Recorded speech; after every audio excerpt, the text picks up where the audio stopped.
get that support? Manual dexterity and opposable thumbs. There you go. So, when we were sitting there, they took me out for... I've never had that problem before. So, when they took me out, when I first got here, they took me out for like a dinner, like a, hey, who are you, Lee Tockar, or somebody, whatever. And the whole time, Laura sat there just like a machine. She wasn't even looking at how she was doing it. She was like, I just saw this scarf being made slowly out of her hands, like, ding, ding, ding. And then by the time, I think there was like 6 or 7 inches of more material that you had made by the time that we had finished speaking. So I want to show of hands. I want you guys to take a turn, because this panel for me, I'm going to say this one last time. I don't usually have a lot of time to come to these things, so it's really a great opportunity for me in between my jobs, because I do so many cartoons, that to have an open window where I get a chance to come and see you people and be part of the community again. Last year I had a lot of time, so I was going to one after the other after the other. This year I'm like Sherry Fowler, my agent in Atlanta, Georgia. She's like, well, Lena, we've got one happening here and one happening here now, and which one do you want to go to? I'm like, and so I have her, one agent, my convention agent, talking to my booking agent, Caroline Young in Vancouver, and so I'm like, I don't know. So I'm like, Sherry, why don't you just call Caroline? So Sherry's like, well, Lee, I've checked with Caroline, and you don't have a life. So because I work at night, I rehearse during the night, so I perform during the day, and then I teach twice a week from 6:30 until 10. So this was just, we opened up just a couple little things in between, and that is why I am here with all of you. Finally, I get to be at a convention again. I love it. Finally. This is the first convention I've been to in so long, and I think it might be like the last convention I come to for a little while. Unless somebody, I don't know, unless something terrible happens, and then I can't work anymore. Maybe if my voice box just blows up, and then I'll just come in and I'll sound like Tom Waits, and I'll just like, well, I can't do any other voice other than this, but it means I'm not getting any work, so I can come and be with all of you. So, let's begin this.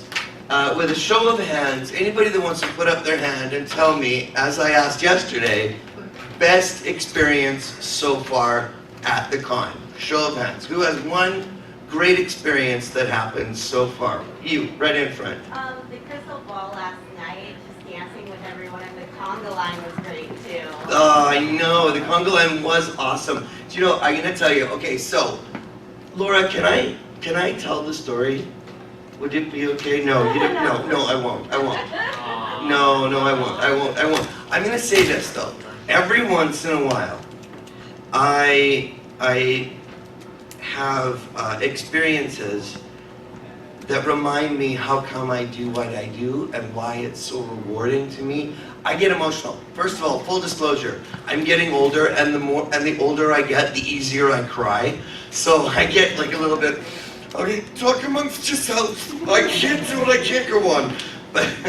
But every once in a while, somebody comes up to me and says that what I do has impacted their lives in a positive way.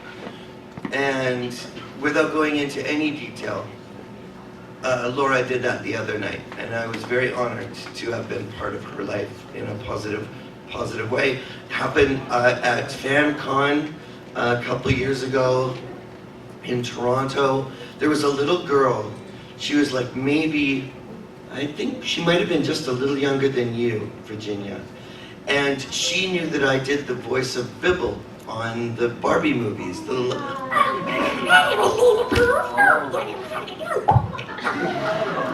So this little girl, her parents drove her 100 miles to Toronto for the fan con, and she was adorable, just this little angel of a monkey. Oh, so beautiful, so cute. And they said, well, we brought her here because she hasn't smiled or talked in a couple weeks. And I was like, okay, I don't even want to talk about your poor parenting skills. That's weird. I mean, but, and then I did the Bible voice for her, and her face broke open. And I got all like, so that was one thing. The thing that happened with Laura the other night, that was a great thing. It's happened to me about 6 times in my life where somebody has said, hey, thank you so much. Whatever it was that you did on whichever one of the thousands of things I've done, whichever this, I've done hundreds and hundreds of cartoons.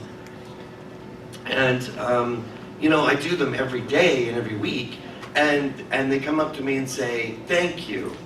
And it just makes me just like, that's really why I'm here. So I don't come, cartoons, okay, another full disclosure, they pay me really a ridiculous amount of money. Cartoon voiceovers, if you want to get into it, it's stupid money. I come from construction workers, and they all hate me. Because they're like, I work all month for what you do in a day.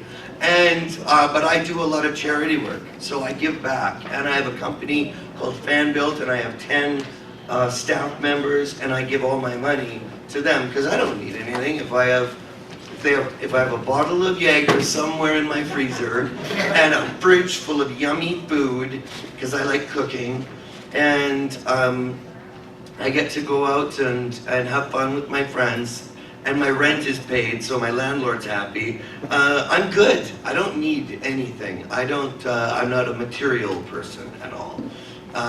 So there's that.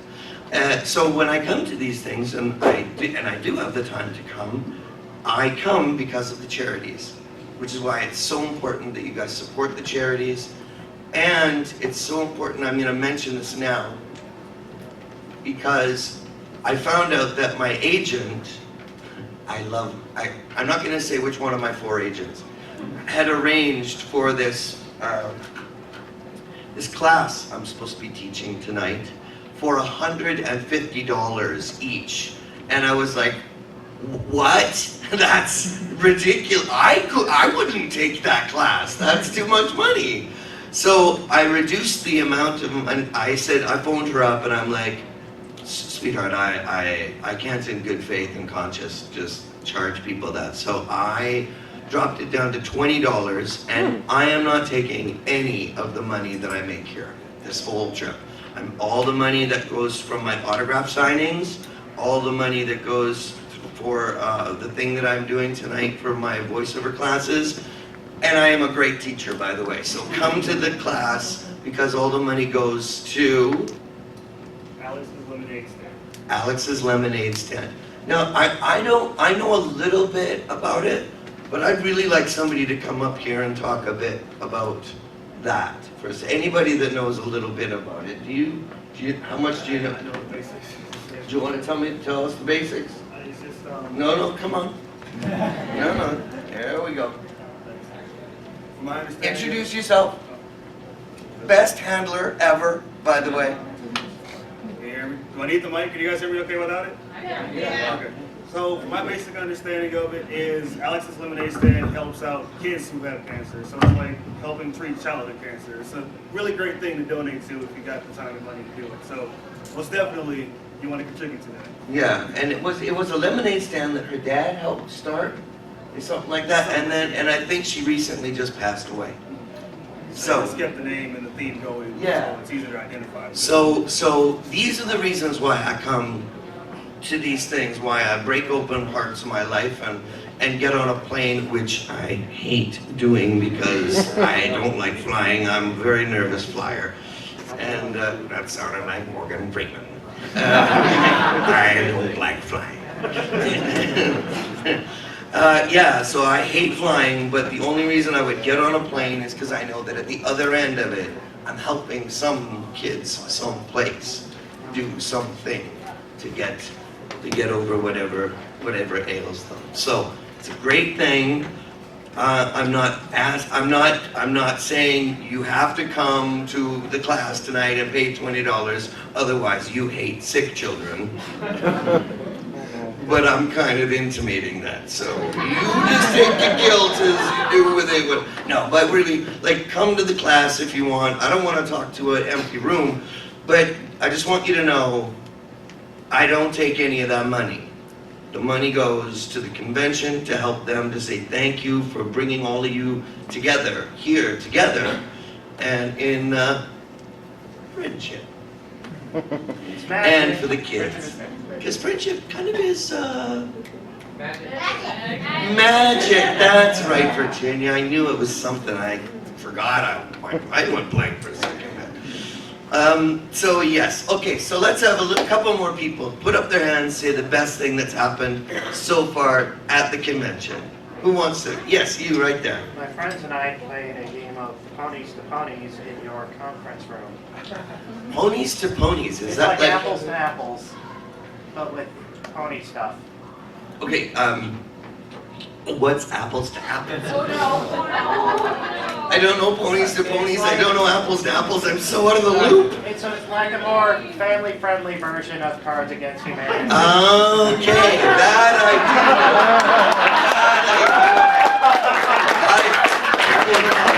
I played that for the first time 2 weeks ago with some strangers at a little restaurant in Vancouver called Kelly O'Brien's, and I was absolutely mortified at some of the responses. Because there was a table of kids sitting next to me, and they're like, read it out, and I'm like, no. They're right there. There's things, Virginia, that you should never read off of cards. Apples to apples, I see. So apples to apples is a good version. That's the PG. That's the PG version. Okay. And so that was your great experience? Yes. Okay, excellent. And Besides who else? meeting you. Aside from me, oh, bless you, bless your heart, bless your heart. And who else? Who else wants to say something? Yes. This convention was the first time that I got to meet up with a few friends I had made online, and I've also been able to make a few new friends. Oh, excellent. Well, thanks for making new friends. I love it. Okay, who else? Who else wants to say something? Yes, you in the back. I've been meeting you Thursday night. Oh, thank you. Virginia, what was your favorite?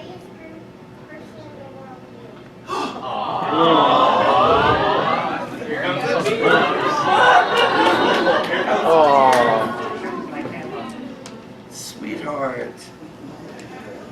Is this the way? Can I wear it like this? What is it? OMG! What? Holy cow! And who's this? It's Chewbacca. Where did you get this? How did you do this? Came from front of ours. Yes, they come. Oh my God. Oh. Is there something inside it? Oh. Oh, heart melting. Come one more. Oh.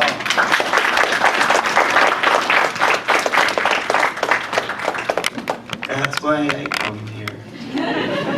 Thank you, Virginia. I love you, sweetheart.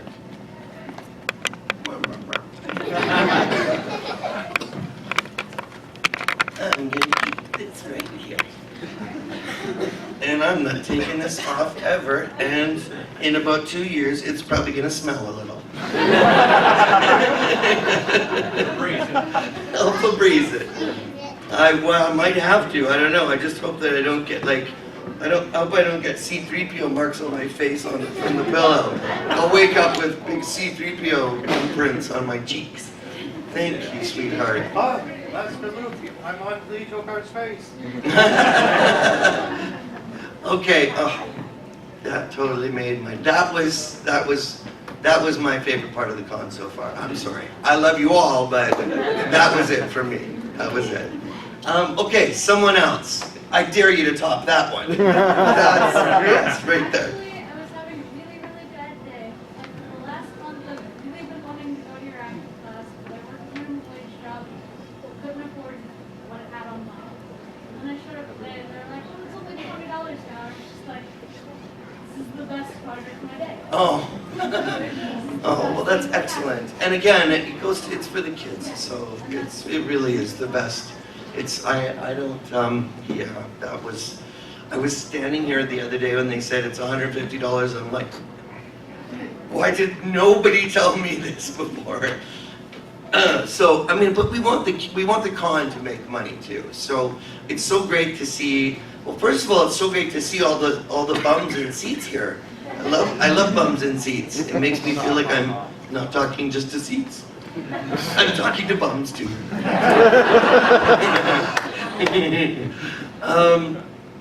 But yeah, okay, keep going, keep this rolling. Because I don't really want this panel to be about me unless you want to ask me specific questions. Because for me, the best part of like why I get on a plane and come out here is to find out about the community. Because I'm not, everybody knows, snips ain't main six. So I'm just a little fella in the big thing, and Stephen Magnet, he had a really great show on the 100th episode, but really, I mean, I am honored to be even part of this community and to be recognized at all because.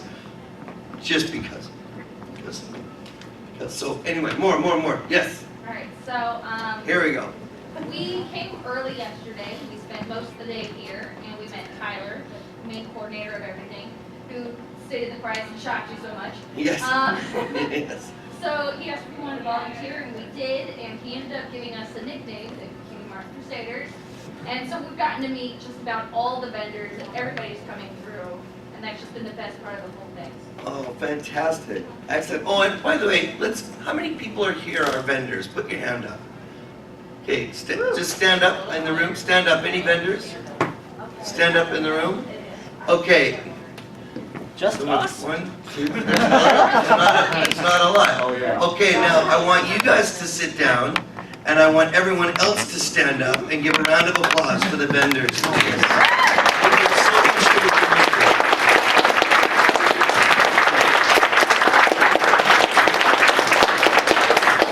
Excellent. All right, you males. I love that I have the ability to do this. I feel like a conductor. This is yes, great, excellent. And now everyone in Pasamujasana or whatever. I don't know those yoga moves. Virginia was right in there. Okay, so more. Give me more. Who else has some great things to share about this weekend? Over there. No, it's you. Yeah, you in the hat. He was doing it for Peter. Oh, you. Okay. You. At home, I'm kind of isolated from everyone here. Basically, meeting other bronies and Pegasisters is the best experience so far. What's your name? Yeah. My name is Peter, but What do you go by? it's either Luke Darkblade, Bright Flame, or Peter Lightblade. Okay, so you guys find him online and start conversations, and here's to that.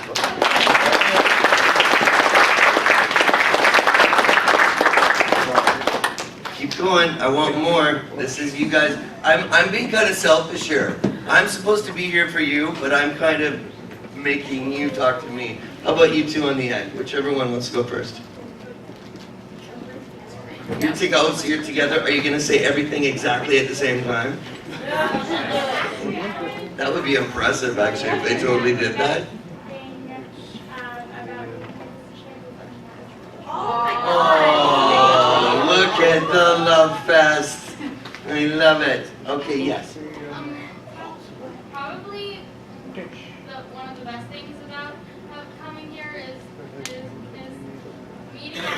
meeting awesome people like you, who and her. Oh my God! You have a little fan group over there. I love it. There is a love fest of 3 over in the corner here. Well, and I hope I hope it's okay that I'm doing some shameless self-promoting. For the last 4 years, I have been trying to put together this thing called FanBuilt, FANBUILT, and if you go to FANBUILT.com, you will find a little clock ticking down about 32 days now. We have 32 days in dropping, and then we relaunch. And it brings all people, like vendors from all over, artists, people that do illustrations and voiceover actors, and people that want to just make things together. And I have a show that I'm producing called FanBuilt, and we just want to pull people up from our website and just promote them and tell the world, hey, look at these great people, because that's what I do with my money. I have 2 ex-wives, full disclosure, but no children, and I always wanted to be a daddy, but I never did. Stop it! Everyone, oh my gosh, you're gonna make me all get all misty.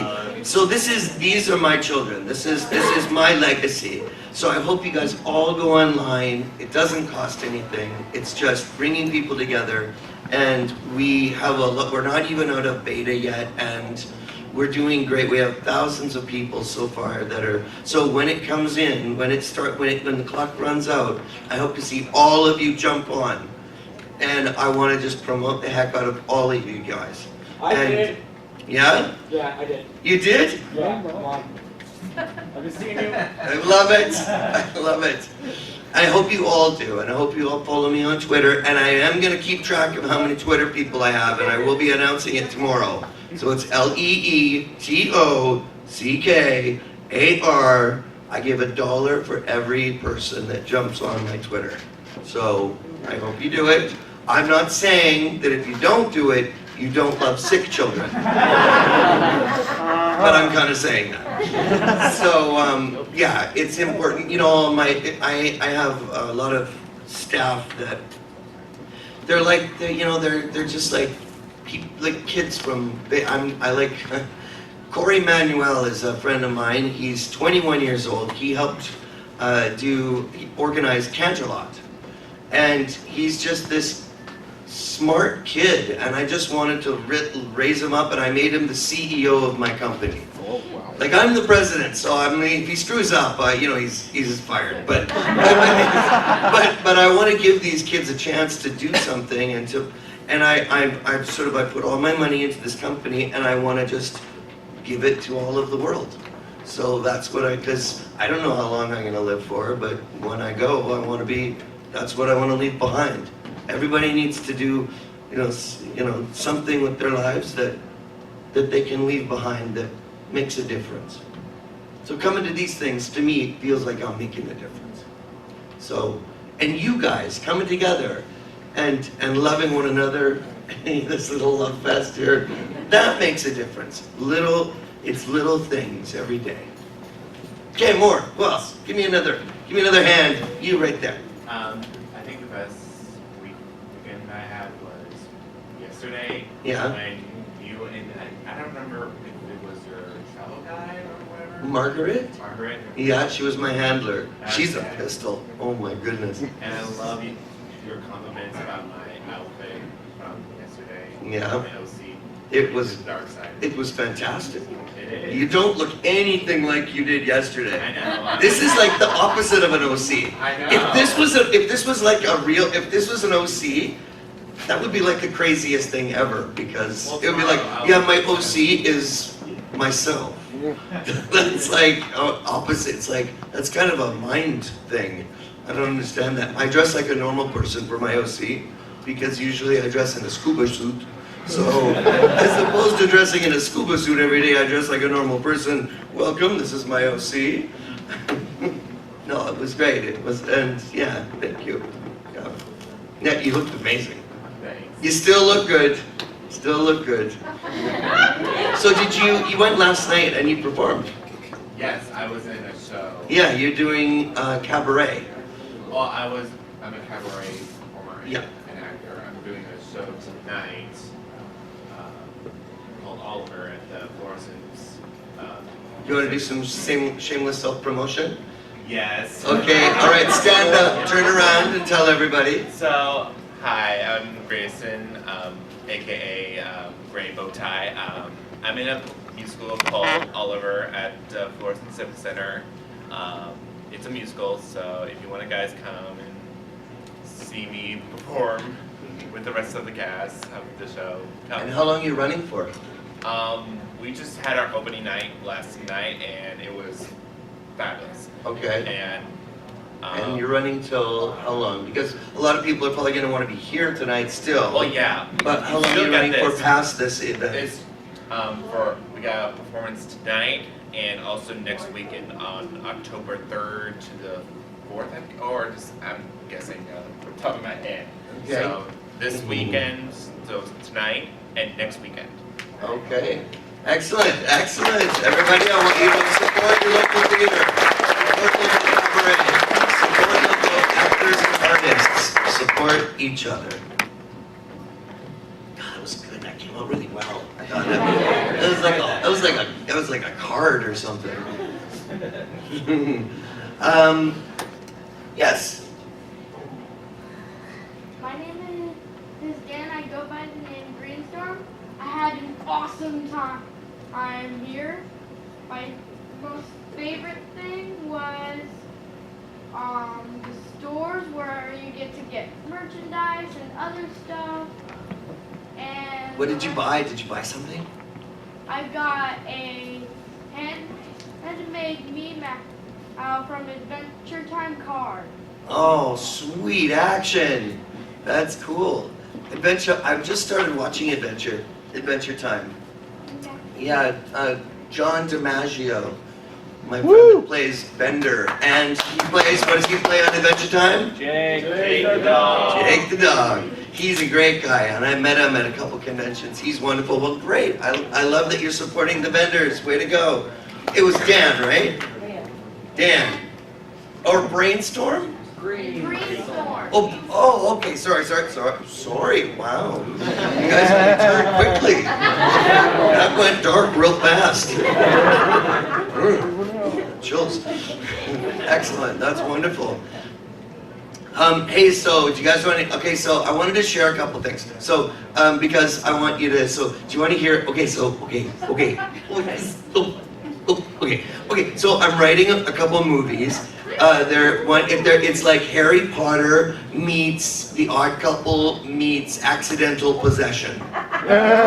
So it's about a 19-year-old walking bad luck charm named Chesterfield Couch, who gets accidentally possessed by a 10,000-year-old angry drunk wizard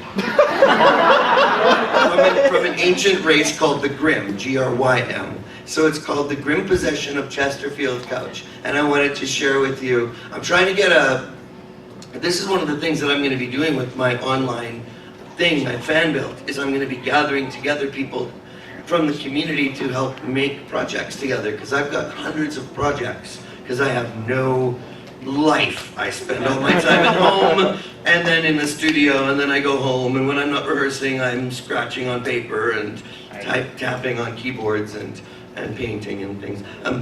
So, do you want to hear the beginning of it? Yes. Okay, so my OC is Limerick Grimm Pencraft. He's an older, sort of a kind of a magical storyteller. That's my OC if I had one.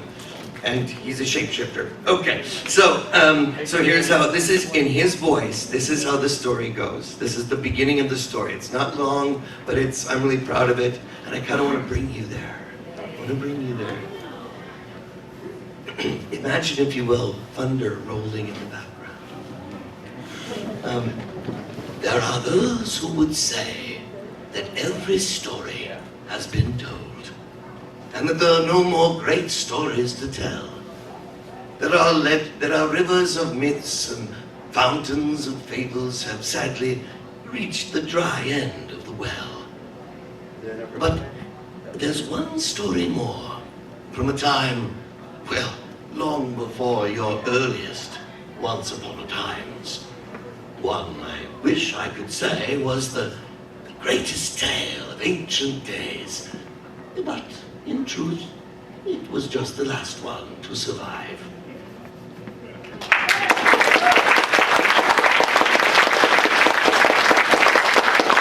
Sounds good, right? Right? I know. Go tell the world, spread the word. So I'm really excited. So I have the Grim Possession of Chesterfield Couch, and I'm almost finished the second movie, The Grim Possession of William Nobody, and I'm very close to finishing the treatment of The Grim Possession of Yumi Bakimono. And that one gets pretty anime. So yeah, so it's a street girl and from Japan, and she becomes imbued with the spirit of this traveling spirit of this 10,000-year-old drunken wizard. Yeah, and she defeats the goblin horde. Anyway, so I really don't know what else to say because I don't know why you wanted to come and listen to me. What do you want to know? Anybody, do you want to know anything about me? What inspired you to become a voice actor? Again, I will always go back to Mel Blanc, who did the voice of Bugs Bunny. And I was at my grandma's place, sitting on the floor in front of the great big TV, and then I realized there was only one guy's voice doing all of the Bugs Bunny characters, and June Foray doing all of the women. And I was like, that's a thing? I want to do that thing. That's the thing I want to do. And then, so I ran away when I was young. When I was 12, I think I ran away from home. And I was a street kid for a long time, group homes, foster homes. And I'd save up money, get on a Greyhound, go from Kelowna to Vancouver so I could go to auditions. And then I'd wait there at the bus stop to get back on the bus to go back home to Kelowna and repeat the process. So yeah, and then as soon as I graduated, I went back to school, finished my education, which is very important, finish your schooling, and then I left literally the next day.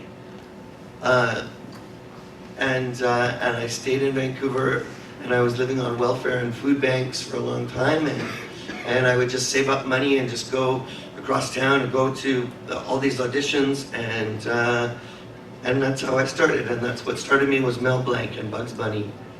Yeah, and I've never looked back. I've never had such a, I'm so blessed, oh my goodness. I couldn't be more happy. You guys make me happy.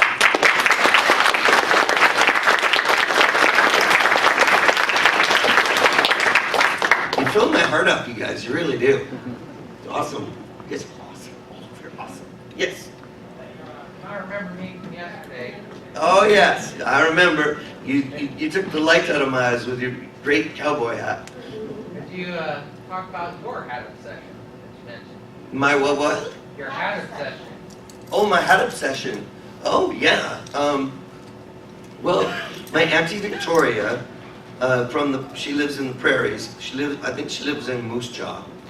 I know, Canadians have strange sounding city names. Moose Jaw, this is Moose Jaw. Yeah, Moose Jaw. So her husband collected for years all these baseball hats. And he gave me this bag of baseball hats.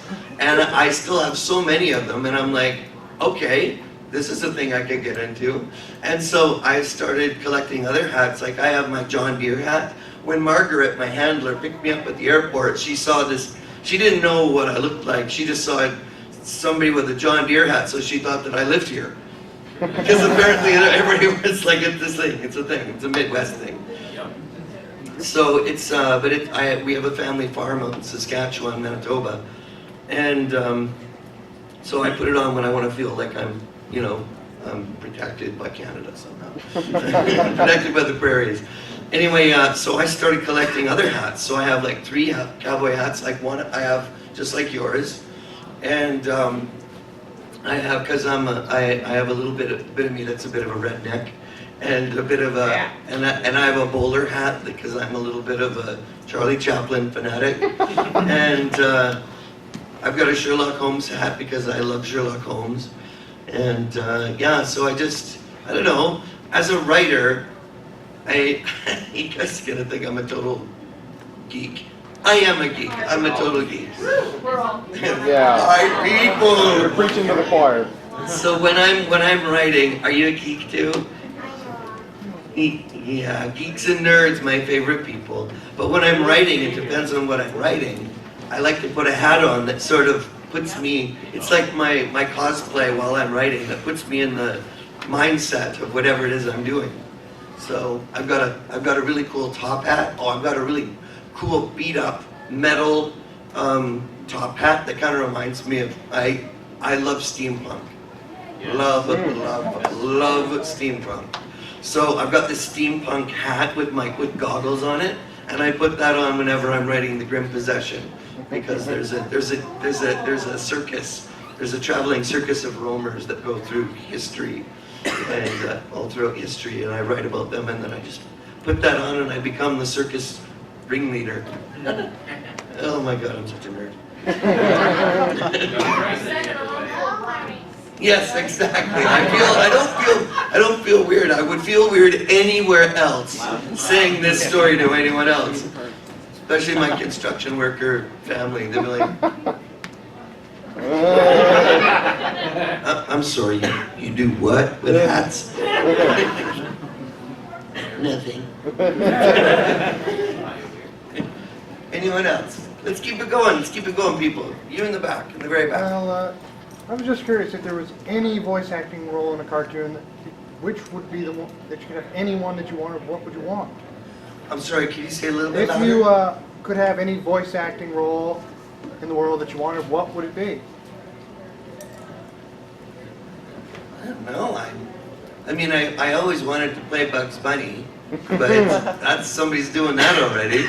I'm really I've been in over 7,000 episodes of animation now, and 2 years ago I was Emmy nominated, which is weird because I'm just a little blind kid from Kelowna, BC, and I was on the red carpet, snap, snap. Who are you wearing? I'm like, I don't know. I'm wearing suit. Yes. Yeah. Actually, I think I can't remember who I was wearing. But anyway, yeah, I already the roles that I really want, I usually get because I obsess and I stay home for like a week if I know that there's like a role that's coming up. Like I really wanted to play Makuta in Bionicle. Woo! And so I did that, the Mask of Light. I really did that. Wow. Yeah, and I really wanted to play George of the Jungle, so I just focused. I just sat in a corner of my room like, okay, how do I do this? How do I do this? How do I do this? And so I was George of the Jungle, and which was me, but dumber, slightly. And Kate and Mim Mim. I really love the Mim Mim character I play. Do you know Kate and Mim Mim? Virginia? You should watch Kate and Mim Mim. Yeah. Yeah, it's really good. It's really good. No, Mom, I didn't. Mother, you call her Mother? Usually mother. Right? So any role that I want to play, I just try really hard to get it, and then I take it from all the other actors. It's never me, never me. Take what you can. Exactly. If any of your characters that you have a voice actor had a spin-off show, which one would be your favorite to actually have? I'm still saying Stephen Magnet needs to have his own show where he has a salon and he just like has a gossip fest with everyone. I think that would be so fantastic. He'd be fabulous. He'd be in a little tiny waiting pool, like a child's waiting pool, with like scissors and things, and just like doing people's hair. And like, you don't say, no, he didn't. I think that every single character that I've played should have their own spin-off show. From my lips to God's ears. Yes, that would be a ton of work. It would be a ton of work. Yes, you. Is there a character that you surprised had a fan following? Yeah, Stephen Magnet. Actually. I really had no idea. And I saw this. What was the name? Hussey, Hussii, the artist. That print. Holy cow! I was just like, it was a Stephen Magnet print, and I signed 3 of them yesterday. OMG, so good. Like, who knew that? You know, that Terry Klassen, the director, telling me to sound a little fabulous. Yeah, sounding a little fabulous. So I could go higher. Fabulous! Who knew that would be a thing that, I mean, the LBGT community loves it, loves him. Yeah? And I love it too because, you know, I don't know why, but almost all of the people in my company are from that community. I'm the only one. I feel left out. I know. I'm the other one, but I'm sorry. I like what I like, and you know what are you gonna do? So, but I play fabulous on TV. But yeah, no, it's yeah. Don't even know where I was going with it. Okay. Anyway, yeah. Next, yes, you in the back. As someone who has worked with probably hundreds of voice actors throughout your career, some of whom probably have quite out there personalities, do you happen to have any stories, interesting or extravagant, with your fellow voice actors that, you know... Oh, you want me to dish some dirt, don't you? I don't have a lot of dirt to dish there. I mean, we're just naturally weird. So there is no, our resting state of normal is weird to everyone else. So I'm like, you know, yeah, no, nothing that I can say with little ears in the room. I gotcha. Yeah. I gotcha. But, yep. I thought it so. Yeah, there's some, I've shown up in my house coat before. I've shown up with in slippers and house coat with a cup of coffee. I'm like, what's the matter? Nobody knows what I look like.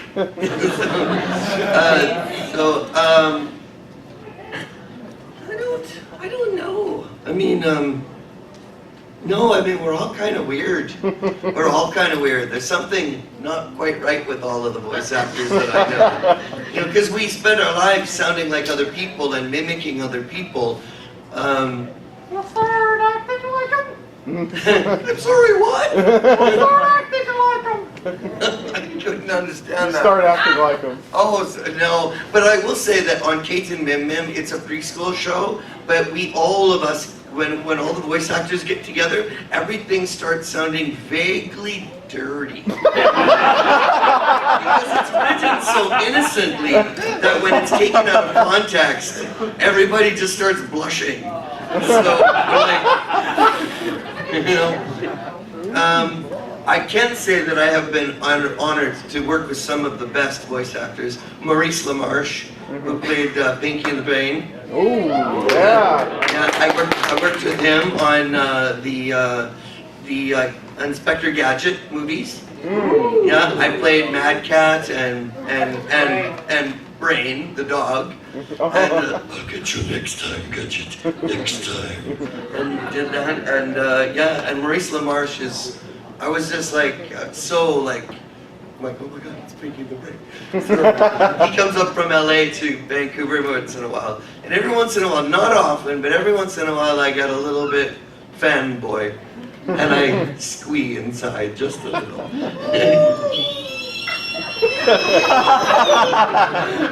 How was that? Was that a good squeak? Yes. Yeah.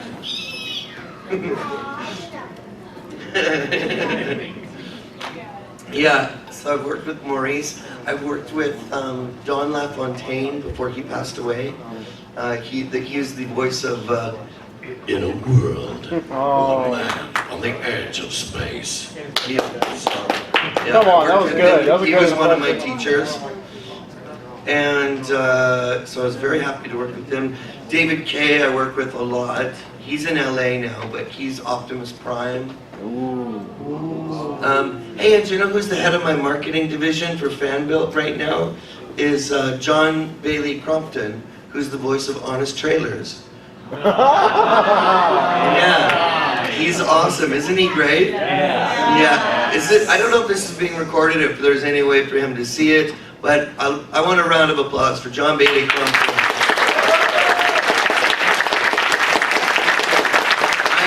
I am determined to get him involved in animation. Part of me is kind of worried because that's food out of my fridge, because he's really good. He does the best. He does the best Christopher Walken. I wonder if I could call him and see if he can do it. I can try and call him. I hope he, what if he picks up? Wouldn't that be like epic? That'd be so awesome. I have no idea. Let's find out. John Bailey Crompton. Let's see. I'm calling voice of epic. Honest Trailers. Come on, pick up. I'm getting no bars! Wait. I hope he picks up. Hey buddy, can I call you right back? No, you can't. I'm in a session right now. I've got 200 people, and they're listening to you. Just do one sentence of Christopher Walken. Everybody a round of applause for John Bailey.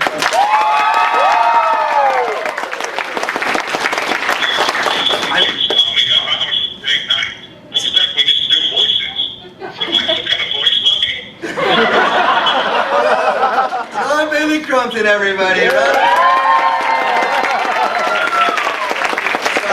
sorry, buddy. I'm in St. Louis, Missouri, and they just really wanted to hear your voice, and I was bragging about you, so I'll let you go. Go Cards! Talk to you soon. That's right, dance monkey. He does the best Christopher Walken. Like, he did it for me over the phone, and he's phoned people up as Christopher, and he's totally like convinced them he's Christopher Walken. It's so evil. I love it. Okay, what do we got here? I'm going to keep going. I don't care. I'm going to keep rolling. For all the people who missed it yesterday, can you do your Winnie the Pooh? Oh, yes. Sure. Okay. So I've never been able to do Winnie the Pooh before this last summer, and I knew I was going to be at my first furry convention with Jim Cummings, the voice of Winnie the Pooh. And so he asked me, so I knew, so I practiced, and I only had one phrase that I was going to do. And he said in front of everybody, there was like 4 times as many people here, and it was an auditorium. And he said, "So Lee, do you do me? Do you do my voice?" And I do you do Winnie? And I had never done him properly before, but it just came out perfectly. I said, "Well, Jim, actually, knowing that you're here," squee, I did practice one phrase. He goes, "Oh, okay, well, lay it on me. And I said, "Oh, Christopher Robin, don't you know, in the 100-acre woods, no one can hear you scream." Learn 'em.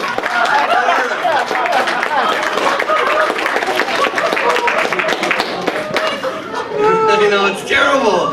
Winnie the Pooh saying something so dark. It's kind of creepy. Just curious, what convention was that? That was the furry convention in Anthrocon. That was Uncle Kage's Anthrocon. Best time ever. They treated me so well, almost as well as you guys are treating me. Furries are awesome. Yeah. Questions in the back. Oh, yeah, you against the wall. Have you ever had so much trouble getting out of a voice that you can't remember what you sound like? I had my own voice surgically removed a long time ago.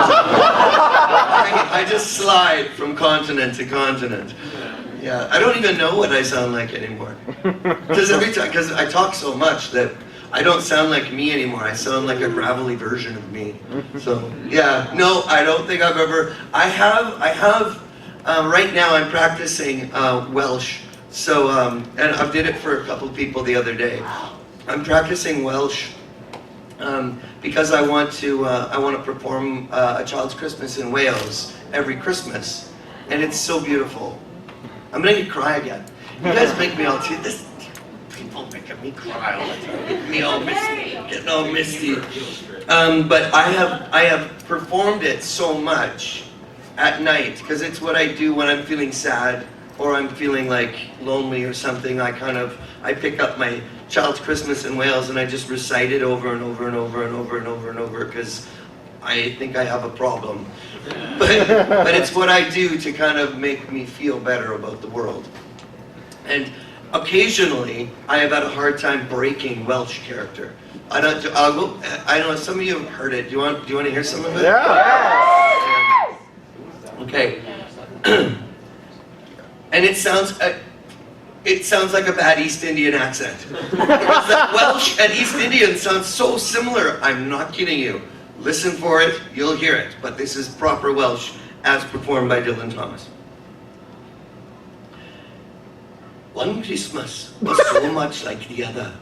In those years around the sea town corner now.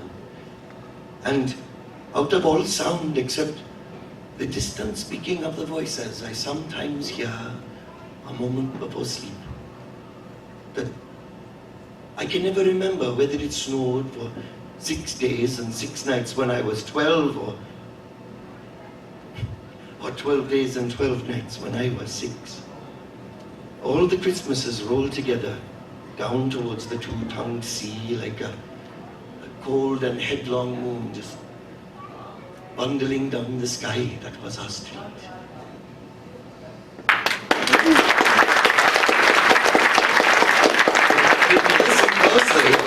If you listen closely, it does sound East Indian vaguely. It's like, one Christmas was so much like the other. In those years around the sea town corner now. Or, East Indian, one Christmas was so much like the other. In those years around the sea town corner now. Very similar, the same patterns. I don't know why. So, and I do have a hard time breaking Welsh once I get into it. So, that's the only one that I can think of off the top of my head. Yes, Laura. Did you ever make it up half the McDonald's logo? I never made it up half the McDonald's arch. No, wah, wah.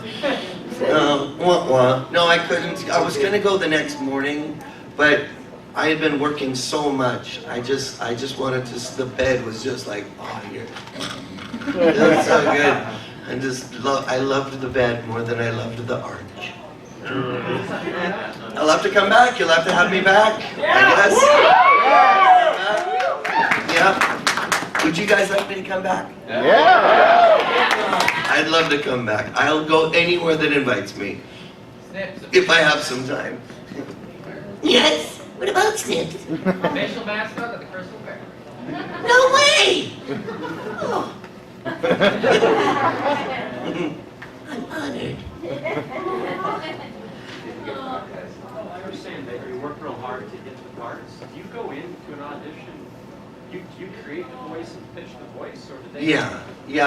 They give you what's called a side, and it has some of the lines and sometimes a picture of the character, so you can kind of wrap your head around what you think the voice coming out of that body would look like, and then you go in and usually I teach all my kids. I call my students my children, because again, never was a papa, so they get to be all my kids. I say, I want you to have 2 voices ready and try to be off book. That means you have the lines kind of memorized. So have 2 voices that you could pick, and it doesn't have to match the character exactly. I mean, in Roger Rabbit, the little baby in the carriage, he had that she was a cigar smoker sort of thing. Hey, Roger, he's trying to, and it's like coming out of a little baby, so it doesn't have to match the thing entirely. But yeah. Anyone else? Yeah. So I just have to ask, what's your relationship with Richard E. Cox? Are you guys friends? Yes. Yeah, we're total friends. Are you kidding me? Yeah, no, Richard and I'm writing something, I'm writing a little short called Old Man Sandwich. And it's like this one little farmhouse, and a city blew up around them. And they just sit and insult everybody that walks by the sidewalk. and there's Reuben Sandwich and Ham Sandwich. And he plays Reuben Sandwich. Well, yeah, we totally hang out. Richard, well, I hang out with a lot of the other actors, but not, we like, he has a huge family, but yeah, no, Richard and I are thick as thieves.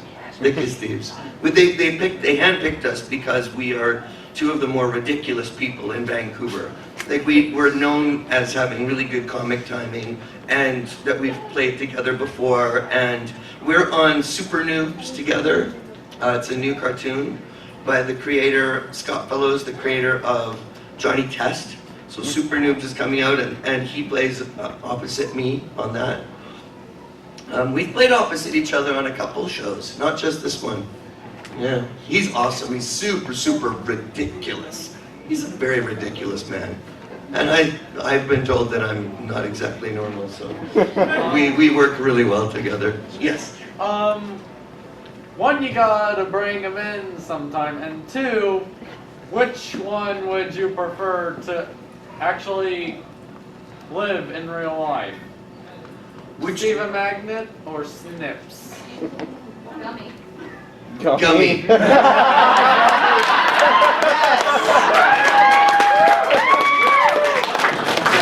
Because Gummy is me. Like, I don't know. I have a as an artist, this whole life is just kind of one big existential experiment to me anyway. So they just said, okay, what would it sound like if it was just you? And I'm like, you want me to sound just like me? And they're like, yeah. I'm like, okay, I'll be me. What is a cutie mark? You know, and it's just me, and it's how yeah. I gotta squeeze. Which of the characters would you be? What? Didn't realize that was you. Yeah, that's me. I'm Gummy. Yeah. Yes. So which voice actors that you haven't worked with yet would you like to work with? Any kind. Nolan North. No, I'd like to work with Jim Cummings. I'd love to work with him. He's really cool. But I've only been at a convention with him. I'd love to work with John DiMaggio, but I've only just met him at cons. We're just friends through cons. I've already worked with Maurice LaMarche. I've worked with David Kay. Gee whiz, June Foray. She's still alive, I think. So. Yeah, it was like her birthday like a week or two. Yeah. I'd love to work with her. I mean, unfortunately, I mean, I'd also really kind of, I have a little secret. I always wanted to be a Muppet. I did puppeteering for a little while. I studied it a little bit. I don't care. I go Kermit the Frog here. I can't do it because my voice is so trashed right now. But I actually worked with some of Jim Henson's people. They taught me puppeteering. So, yeah, I know, and I saw it, and it's so funny. Bit dark, but funny. Super funny though. Yeah. Yes, you two on the end. That's not a question, but I'll take it. I love it. You're awesome, she said. Yes. What are your most popular voice acting jobs have you done? Well, I'm sorry, what? It's okay. It's okay. I speak stutter.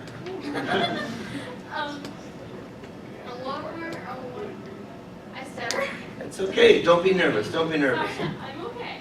Hey, what were one of your most popular voice acting jobs have you done? What was the most popular? Well, I mean, according to you guys, the stuff that I'm doing for MLB, I guess.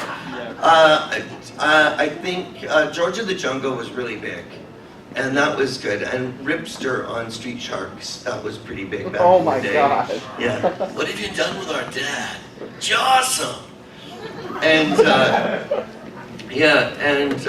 but yeah, so I don't know. I mean, that's really up to the audience to decide. I'm just happy with the one that pays me the next. That's honest. Like I have to pay my rent, and I have people that in my company that I want to pay, and I support lots of charities, and so anybody that pays me to make funny voices into a microphone, that's the one I love the most. Yes. What was it like working in Barbie movies? Oh, it was super fun. I loved it because with Bibble, see my voice is so trashed from talking. I'm not going to be able to do Bibble very much, but they just said, Bibble sounds confused. And so I'm like, I'm confused. so I had to write my own language. It's like,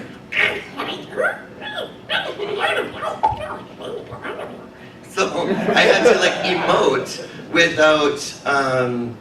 without anything. They would just say, Bibble sounds confused. Bibble looks scared. And then I'm like, give me some words to say. I didn't get a writing credit on that darn thing. Oh, and I just finished doing, we just wrapped on season 1 of the new Netflix series King Kong. What? And I'm playing King Kong. What? Yeah, so I have to, and it just says, King Kong gets angry. And I'm like, give me some words! I'm like, according to the LA directors that I've worked with, I am the Frank Welker of Canada. Because I do lots of sounds and animal sounds, and I just kind of sound like, do I have to go? You're kicking me out. Is that for me? Oh, Mama Lee. I call her Mama Lee. Mama Lee.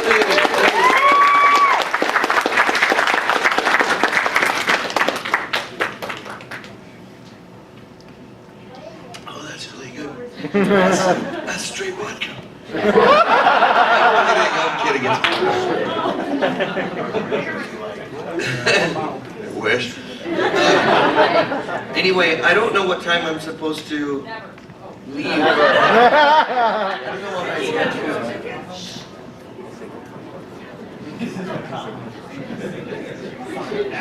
Oh, yeah, okay.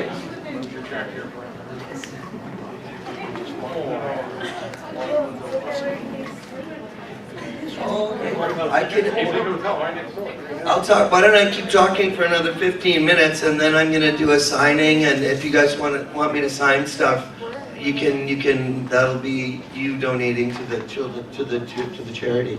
So if you want to, some of you already have me sign stuff already. So.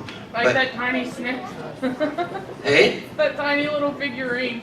Yes. Did I signed the hooves? Nope. Did I sign the hooves? Yeah, he's over there. Okay, we got a couple more hands here. You in the back. Are you trying to audition for the new Muppet Show coming out on NBC? Well, see, in Vancouver, we don't get the opportunities, but everybody wants me to move to LA, but I really love Vancouver. And LA's running out of water. Everybody from LA is going to be coming up to Vancouver going, listen, can you just, want some glass of water? So, but yeah, I would love the opportunity to. That would be amazing. But we just, it's an LA-based operation, so unfortunately, wah wah. Yes. Richard. Has there ever been a... I thought it was her hand sticking out. I'm like, how'd your hand get up there? Okay. Yeah. Has there ever been a voice experience that you've had that you disliked or maybe you hated doing? Yes, yes, the very, very first one. Oh. Yeah, the very first voice job I got was awful. It was so scarring. Oh my gosh. Was it the experience itself, or was it the character, or was it the whole deal? The whole thing was just awful. It was for Conan the Barbarian, Conan the Destroyer, and it was for a director whose name was Wally Burr. And he was known for the crescendo, where everything goes up at the end! And he was doing it remotely, directing us probably from some yacht somewhere with some cabana boy fanning him with prongs. And I was playing a day player, and as you know, I am legally blind. So if you see me out there and you're waving and it's sunny, I won't see you. Inside, I'm pretty good. This is still good. But yeah, and I was born this way. I was born with cone dystrophy, so I have no cones in my eyes. So my daytime vision and my central vision, not so great. Periphery and at night, pretty good. I'm like, oh, you like a vampire? I'm like, nope, not that cool. Just like maybe like a ground dweller. I don't know, some kind of burrowing animal, maybe. But anyway, I was playing the character of a warrior who was blinded by a fire-breathing dragon. And the first line I had to deliver was, I'm blind.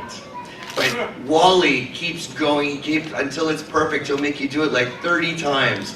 I have to say, I'm blind! Everybody in the room that was in Vancouver, they knew that I couldn't see very well. And my friend Doug Parker, who got me the job, Wally kept going, no, a little bit more at the end. And so I did it over and over. Everybody, Scott McNeil, everybody, Gary Chalk, they all started to leave the room. They're looking at me going, sorry, man. And they all left the room. Doug and I were the only ones there. After 20 times of screaming, I'm blind, Doug said into the microphone, Wally wasn't even in the continent. He's like, Wally, Lee actually is blind. And this is getting awkward. And so Wally said, from in the headphones, like, that last one was good then. I've got the flop sweats. I'm like, is this what this is like? I don't want to be a cartoon.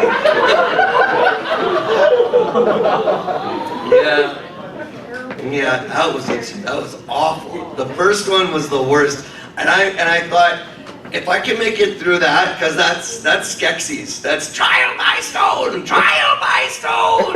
That was dark crystal stuff. If I made it through that, the rest would be easy. So, it got slightly easier. I'm still here, so that's a good thing. So there's that. Yes. I'm gonna go back to Gummy. Okay. What are your thoughts on Gummy? He's been attempting murder on May 6th pretty much since ever. I don't know that that's the subtext that I was bringing to the character. He does chew them alive. Yes, he does chew them alive, but I don't think murder is a very strong word. He's got no teeth. What's he gonna do? Just gum them to death? That would take forever. That would take forever. They just die of old age. Like, oh, he's still chewing on my arm. I just, anyone else? What else? Okay, you're in the front. All right. Well, I was curious about something. Did you ever get rejected? Like, Did I ever get rejected? Well, there was a girl named Twyla at the grade 8 dance, and I saved up all my courage and nothing. Anyone else? I'm kidding. No. What do you about what? About the character? Like, any sort of audition that you got rejected? Well, I just tried out for the new Tarzan because I thought I'm King Kong, I'm George of the Jungle, I have to be Tarzan, and I tried my best and didn't get it. But yeah, so it happens all the time. I mean, you get, but I got a pretty good, my averages are pretty good. I'm in usually 9 series a year, and I do pretty good. Yeah, I'm here. Okay. Yeah. So I got 2 questions. One, of all the characters you've ever done, ever voiced, which one is your favorite? Again, I'm gonna have to go with the ones that pay me. But I don't. I have to keep going back to that. But I don't really have a favorite. I love Mim Mim that I play. And if you go to the Disney Channel and see Mim Mim, I know it's a preschool show, but it's so good. It looks beautiful. The character I get to play is really silly. And Yakety Yak was kind of similar. I liked Yakety Yak.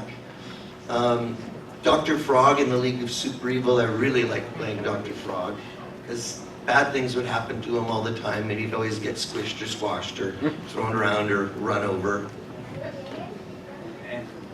Hey? I landed on my keys, he remembered.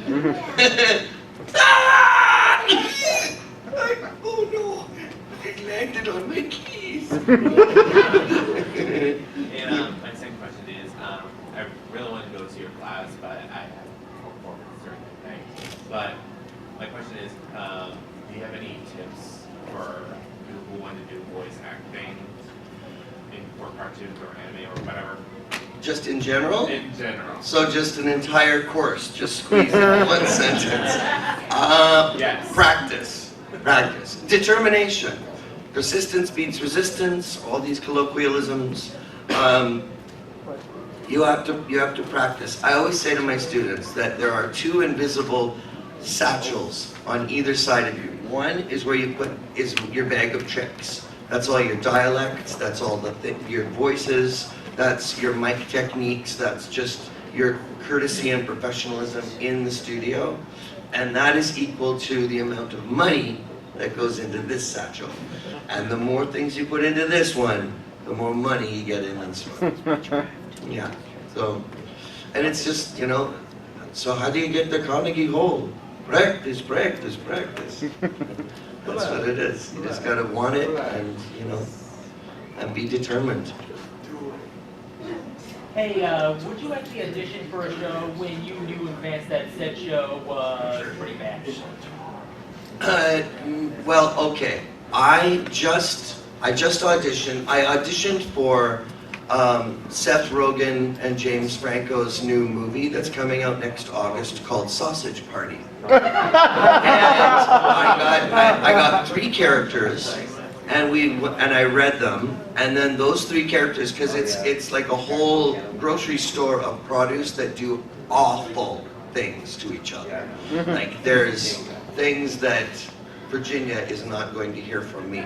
But they do terrible things to one another. But my characters got cut, but they wanted me to come back for a second tier. And I read some of the script, and I'm Mim Mim. I'm a 9-foot tall bunny. So I couldn't do it. I couldn't do it. Yeah.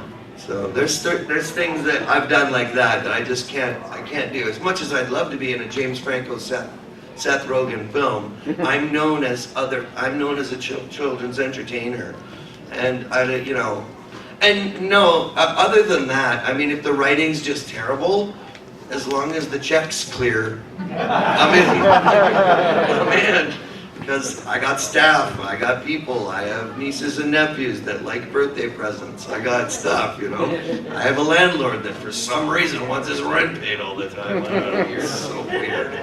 I don't think that's fair at all. What's that? I miss Gummy. I'm very upset about that. You miss Gummy? Well, until somebody gets me the script, because I can't remember it was a long speech. But I just remember, the thing I remember was just, what is it, cutie mark? And that's all I remember saying, and then the rest of it, I was just like, because I did it in one take. I did it in one take. I read it once, and I did it in one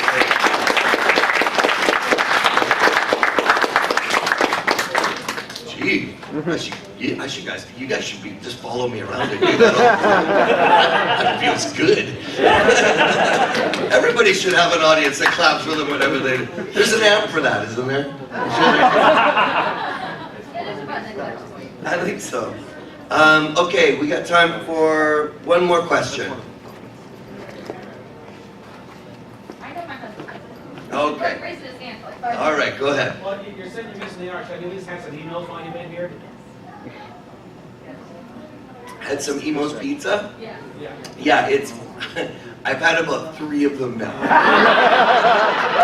had the meat lovers, and as soon as I'm done here, I'm gonna order another one and bring it to my hotel room. I don't know, what's the name of the cheese on there? No. Where has that been? Oh. I did try the toasted ravioli. What is it with you people at toasted ravioli? It's like us Canadians and poutine. It's like you guys got a problem with your toasted ravioli. And if you haven't tried poutine, you need to try poutine. Tell me a toasted ravioli story. So, the origin of toasted ravioli is from, oh, are you gonna say it? No, I have the script. You have the script? Oh, it's probably too small for me to read, though. It's probably too. Oh, yeah, it's gonna be too small for me to read. No, it's too small for me to read. I don't see well enough to read that little tiny print. No, it's too small. Sorry, everybody. Womp womp. If somebody wants to print it out for me, I'll read it tomorrow. But you gotta print it in 18-point bold. So what's the toasted ravioli story?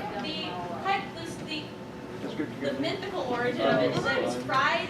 Originally, there was like a ravioli booth next to like a fried chicken booth at the 1904 World's Fair, and they realized the ravioli wasn't selling, so they fried it. Okay. But that's not the true story. Apparently, it was made at Mama Mia's on the Hill, and it became their pride and joy of St. Louis. And the Hill is a part of St. Louis that serves the best Italian food in Big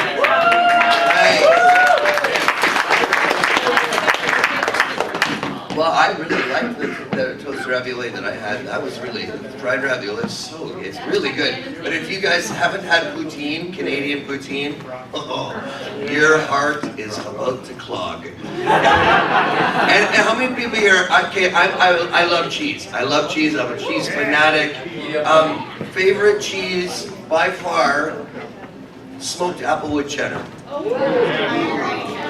It's like eating a log cabin in your face. I love it. I love it so much. If I could just, I just probably should just stop talking about cheese. I just want to get to that pizza. I want that pizza again. Oh, it's so good. I'm going to eat it in my mouth. Okay, well, you guys, thank you so much for coming out.